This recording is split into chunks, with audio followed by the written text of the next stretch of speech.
挑選新鮮大閘蟹貼士。成龍行教你4招判斷大閘蟹是否新鮮。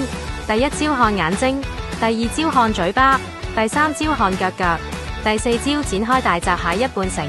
食法說明：一、首先用清水及牙刷將大閘蟹清洗乾淨。2、再將紫蘇葉放在水中。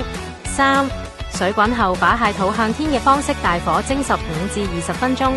完美拆開大閘蟹。1、先把所有蟹腿及蟹鉗剪出嚟。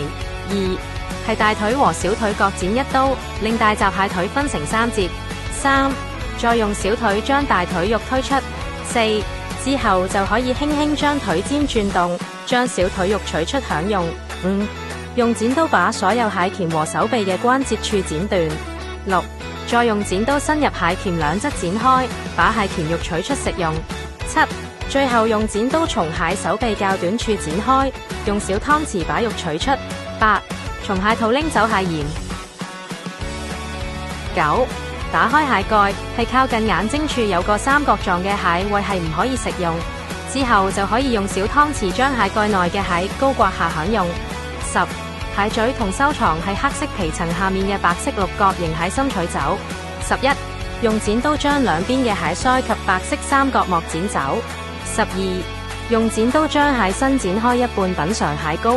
13、再將蟹身呈水平方式剪開，分成上下兩部分。14、最後用小湯匙或者蟹籤沿住蟹殼將所有蟹肉取出食用。